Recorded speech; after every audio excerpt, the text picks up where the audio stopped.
un placer poderme dirigirme a ustedes en este sábado. Bueno, Dios bendecirles y ojalá podamos sentir su presencia al estar juntos, aunque sea de lejos, al estar juntos gracias a Él, gracias al Espíritu Santo. Esta mañana quisiera compartir un tema que me es muy especial por cosas que viví y por las cosas que descubrí en la Biblia. Me gustaría que pudiésemos leer juntos el texto que se encuentra en el libro de Éxodo. Éxodo capítulo 2, versículos 23 al 25. Lo voy a leer. Y aconteció que después de muchos días murió el rey de Egipto, y los hijos de Israel suspiraron a causa de la servidumbre y clamaron. Y subió a Dios el clamor de ellos con motivo de su servidumbre. Y oyó Dios el gemido de ellos, y acordóse de su pacto con Abraham, Isaac y Jacob. Y miró Dios a los hijos de Israel y reconociólos Dios. Imagínate que tienes que cambiarte, que mudarte de país y no sabes qué hacer. Pero una noche Dios te habla, se revela a ti y te dice, múdate, yo iré contigo.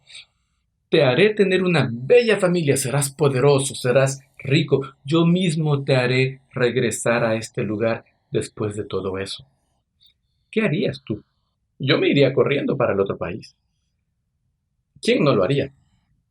Cuando Jacob y sus hijos se fueron a Egipto, no querían mucho irse porque había ya una historia detrás. Pero Dios se manifestó a Jacob y le dijo, Jacob, no tengas miedo, ve, baja a Egipto. Yo estaré con ustedes. Yo haré que tus hijos, tu descendencia se vuelva una nación grande, fuerte, numerosa, poderosa, rica, y después yo les haré salir de Egipto. Fue así que Jacob se fue a vivir a Egipto tranquilo de la vida. Y los primeros muchos años en realidad fueron muy buenos. El primer ministro era José. Les dio las mejores casas, los mejores terrenos en la mejor región. Trabajaban para el faraón, tenían estabilidad, tenían respetabilidad. Eran conocidos por todos, admirados por todos.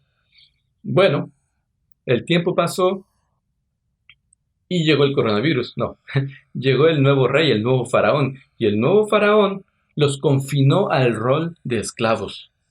La realidad se volvió diferente. Ahora era violencia, ahora era sufrimiento, ahora era muerte, ahora era abuso repetido todos los días. Cuando ese tipo de cosas llegan a nuestra vida, que sea de manera paulatina o que sea de manera instantánea, ¿cómo reaccionamos? ¿Cómo reaccionar? Dios había prometido a Jacob bendición, prosperidad, riqueza para su descendencia. ¿Cómo habías reaccionado tú si hubiese estado en el lugar de los israelitas, conociendo las promesas que Dios había hecho? Cuando tuve el privilegio de ir por la primera vez a Francia, aunque yo seguía yendo a la iglesia, no estaba cerca de Dios. Iba porque me gustaba ir por un aspecto social, porque había muchos chicos y muchas chicas muy guapas y eso siempre me encantó. Pero aunque yo participaba todo, yo estaba lejos de Dios. Pero como quiera, al final del año me había acercado un poco a Dios. Y conocí a un misionero que me dijo, vente conmigo a Turquía, vamos, puedes ser misionero voluntario durante un año. Así que regresé a México al final del año escolar y tanto le incité a mis papás que 3 semanas después estaba yo de vuelta en Francia. Llegué y pregunté por el misionero y nadie me supo dar razón. Y ahí yo me encontré atorado y sin ganas de decirle a mis papás me equivoqué, me podrían hacer regresar. Tenía mi boleto, pero era abierto a un año. Así que, ¿qué hacer? Pues decidí quedarme. Decidí asumir la consecuencia de mis actos, pero no sabía que iba a ser tan difícil. ¿Por qué? Porque tuve que aprender y aprendí lo que significa trabajar cada día para comer cada día.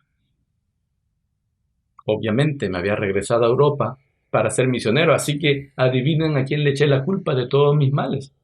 A Dios. Obviamente, era para Él que yo había regresado, para hablarle a otros de Dios, así que si me iba mal, era culpa de Dios. Fue tiempo difícil para Dios también, porque no lo dejaba yo en paz. Hay experiencias mucho más tristes que esa. Hay experiencias que me ha tocado seguir, porque soy pastor. He tenido que acompañar familias que han perdido a un ser querido. Y las más difíciles han sido cuando he tenido que acompañar familias que han perdido un hijo, en especial cuando se trata de perder a un bebé. Un bebé es el fruto de una esperanza del pasado, es, es un milagro del presente y es la promesa del futuro. Y cuando un bebé fallece, es la cosa más terrible que pueda existir. Y si has pasado por esa experiencia, seguro que eres de las personas que mejor pueden comprender cómo se sentía el pueblo de Israel cuando Egipto mandó a matar a sus bebés. Fue algo terrible. ¿Por qué ciertas cosas suceden? ¿Por qué el Dios que ha prometido tantas cosas bellas no interviene en ciertas ocasiones? ¿Por qué? ¿Por qué, Señor? Es probablemente la primera pregunta que nos hacemos al enfrentarnos ante situaciones dramáticas. ¿Por qué, Señor? Sin embargo, ¿es el Señor el responsable de todo lo que nos sucede? Muchas personas lo creen así. Oh, aquel personaje bíblico que conocemos bien, algunos de nosotros, también lo creía. Tanto lo creía que él pensaba que Dios le había quitado todo, los bienes, la familia, los hijos, el prestigio. Y convencido de que Dios le había quitado todo, dijo esa frase muy conocida. Dios dio, Dios quitó.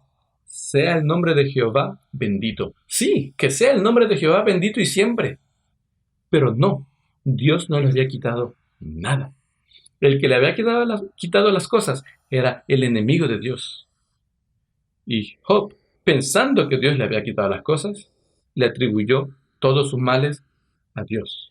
Con toda la sinceridad del mundo que tenía, con todo su valor espiritual, Job estaba equivocado. El problema es que hoy día muchos creyentes siguen pensando lo mismo. Piensan que cuando les pasan cosas malas, piensan que es Dios el que está manejando eso. Y dicen, Dios dio, Dios quitó, que el nombre de Jehová sea bendito, cuando Dios no les ha quitado nada. Y peor aún, hay creyentes que cuando ven a otras personas sufrir, les dicen, Dios dio, Dios quitó. Hay otro tipo de por qué. El por qué yo. La pregunta es, ¿y por qué tendría que ser otra persona? El mal no tiene explicaciones, no tiene lógica. Hablo del mal en general, no de las cosas malas que nos suceden como consecuencia de nuestras malas decisiones. Que el mal te caiga a ti o que le caiga a otra persona no tiene nada que ver con el hecho de que ella la merezca más o yo lo merezca menos. Nada que ver. ¿Se acuerdan cuando los discípulos de Jesús vieron a un hombre que había nacido ciego? Le preguntaron, Señor, ¿quién pecó? ¿Él o sus padres para que él naciese ciego? En otras palabras, dinos de quién es la culpa. Y Jesús les dijo, ni él ni sus padres tienen la culpa.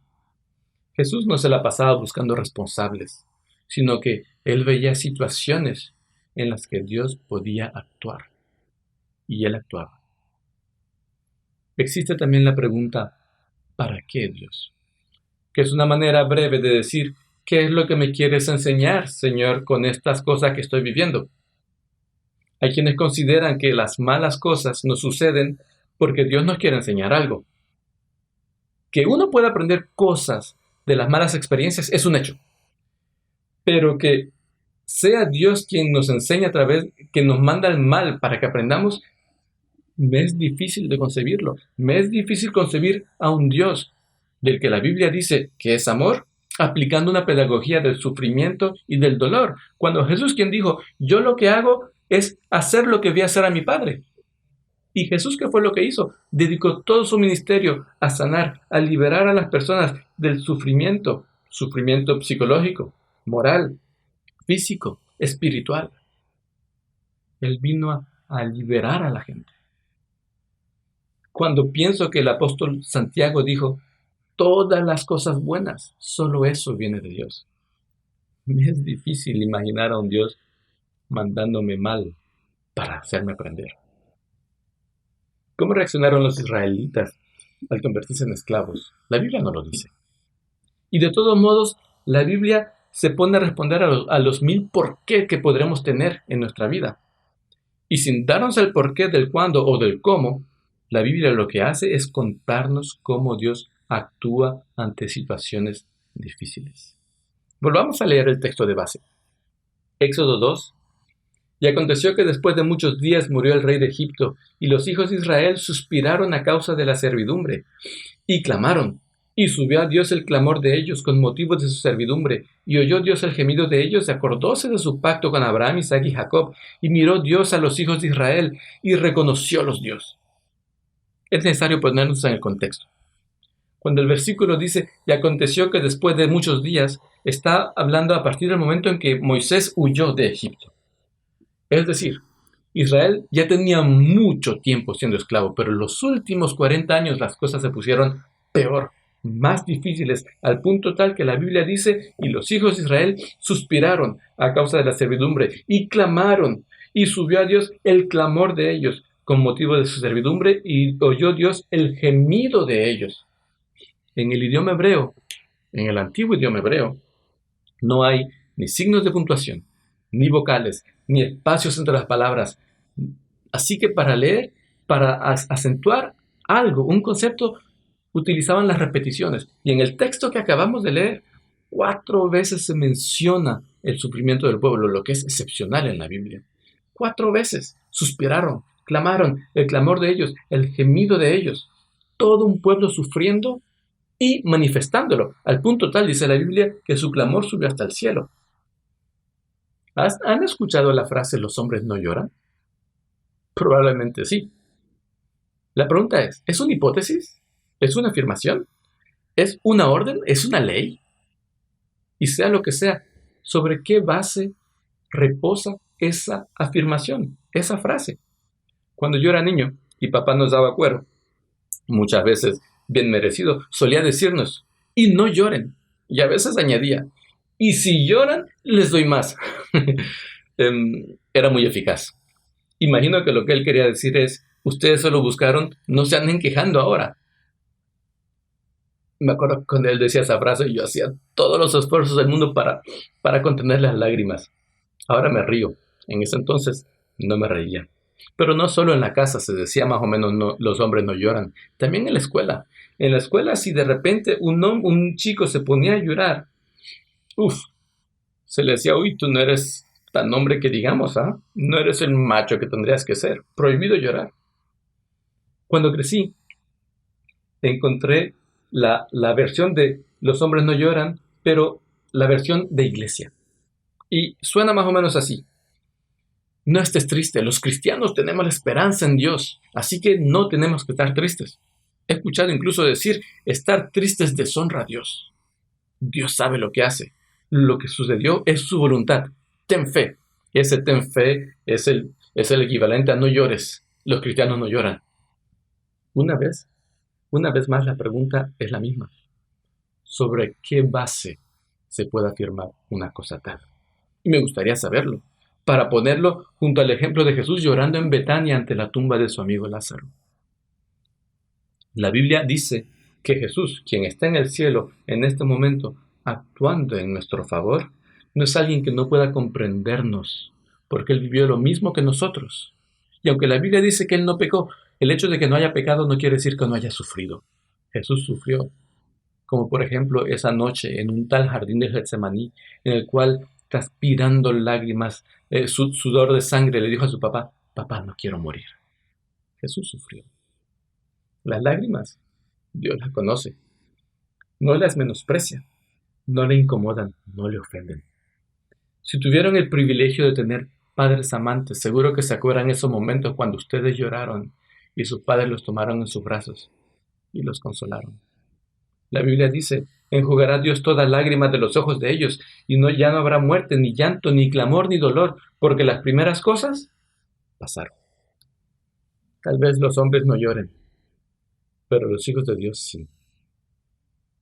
Hace poco dijimos que la Biblia no se pone a responder a los 1000 porqués que podemos tener en la vida, sino que lo que hace es decirnos cómo Dios actúa ante los momentos difíciles que sus hijos pasan.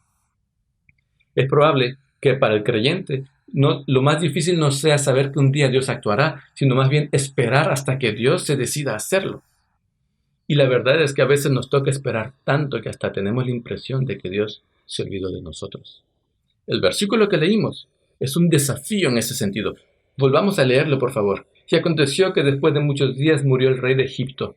Y los hijos de Israel suspiraron a causa de la servidumbre y clamaron. Y subió a Dios el clamor de ellos con motivo de su servidumbre. Y oyó Dios el gemido de ellos, y acordóse de su pacto con Abraham, Isaac y Jacob. Y miró Dios a los hijos de Israel y reconociólos Dios. Éxodo 2, 23 al 25. Eso nos dice que los hijos de Israel gemían a causa del sufrimiento. La Biblia nos dice que Dios oyó el gemido de ellos y se acordó del pacto que tenía con Abraham, Isaac y Jacob. Me gustaría que nos paremos un momento en el versículo 25. Con mucha atención. Y miró Dios a los hijos de Israel y reconociólos Dios. En hebreo, la palabra que se traduce como reconocerlos es yadá. Hay muchas maneras de reconocerlos. Unos ejemplos. Unas versiones lo dicen, y miró Dios a los hijos de Israel y los tuvo en cuenta. Otras dicen, y se dio cuenta de su condición o de su situación.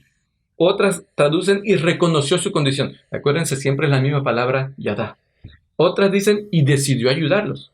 Otras versiones dicen, y supo que ya había llegado el momento de actuar. Un poco más compleja la traducción, que parece más una interpretación. Otra versión dice, y tuvo conocimiento del trance por el que estaban pasando. Definitivamente una interpretación.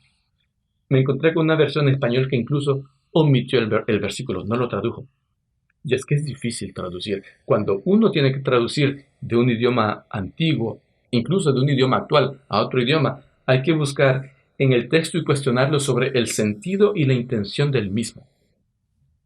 La pregunta es, ¿será que Dios no había comprendido la situación de Israel antes de ese momento? Es decir, ya eran muchos años que eran esclavos. ¿Cuántos años se necesitan para que Dios se dé cuenta de que estoy sufriendo? ¿Será que necesito esperar 40 años después de que las cosas se complican, cuando ya eran complicadas, para que Dios diga, sí, reconozco que estás mal. Sí, ahora sí voy a decidir y te voy a ayudar? ¿Será que es así? ¿Será que necesitamos esperar tanto tiempo para que Dios nos tome en consideración, para que nos reconozca? Aunque pueda parecer sencillo, es difícil responder a esta pregunta porque el riesgo es de que respondamos juzgando a Dios. ¿Por qué no lo hiciste antes? Según la forma verbal de la palabra yadá, que es un verbo, todas las traducciones que mencioné son posibles. Y hay que reconocer que los traductores hicieron todo lo posible y hacen todo lo posible para que los lectores obtengan y tengan el texto más fácil de comprender. Algunos optaron por traducir con el sentido y otros con la intención. Hay otros modos también de traducir. Por ejemplo, traducir de la manera más literal. Es decir, que tú traduces la palabra y le dejas al lector el trabajo de tratar de comprender lo que esa palabra quería decir, incluso en su contexto antiguo. Tratemos esa opción. Quedaría así el versículo. Y miró Dios a los hijos de Israel. ¿Ok? Y Dios vio a los hijos de Israel y Dios supo. Esa es una traducción más literal. Dios vio a los hijos de Israel y supo. Dijimos que las otras traducciones eran interesantes, pero que suscitan preguntas. Pero esta otra traducción también suscita preguntas. ¿Qué fue lo que Dios supo en primer lugar? Dios vio a los hijos de Israel y supo. Pienso que todo lo que Dios le dijo a Moisés antes, durante y después de ese encuentro, pienso que todo lo que hizo después en favor del pueblo de Israel y cómo lo hizo, cómo lo liberó de Egipto, etcétera, etcétera, pienso que eso nos permite comprender qué fue lo que Dios supo. Supo que el momento de manifestarse había llegado. ¿Por qué entonces y no antes? No lo sé. Y honestamente la Biblia no nos dice por qué. Todo lo que nos dice es que Dios supo que el momento de manifestarse, de revelarse a su pueblo y de liberarlo, había llegado. Es tal vez por eso que otro traductor en otro idioma escogió de traducir el texto de esta manera. Escuchémoslo, qué interesante. Elohim ve los hijos de Israel. Elohim se da a conocer. Meses después, Después de haber regresado a Francia para ser misionero, según yo, seguía yo ahí atorado, marchitándome y enojado con Dios, convencido de estar perdiendo mi tiempo por culpa de Dios, hasta que se apareció mi hermano. Mi hermano llegó y me dijo, los papás me mandaron a buscarte, vámonos a la casa. ¿Por qué se tardó tanto Dios en irme a buscar? ¿Por qué se tardó tanto en mandar a mi hermano? Durante todo ese tiempo, durante todos esos meses, difíciles meses, encontré al Señor.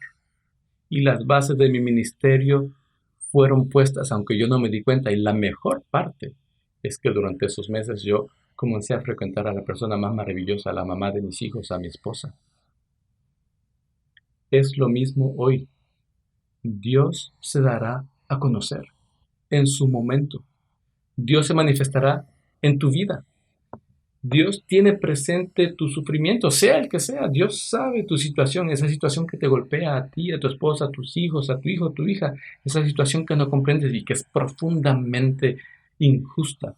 Dios la conoce. Esa situación está ante el Señor. Llora. Llora, pero no permitas que tu llanto te impida ver y escuchar a Jesús cuando toque a la puerta de tu corazón. Y mientras lo esperas, solo te digo una cosa. Espera en Dios, confía en Él y Él hará.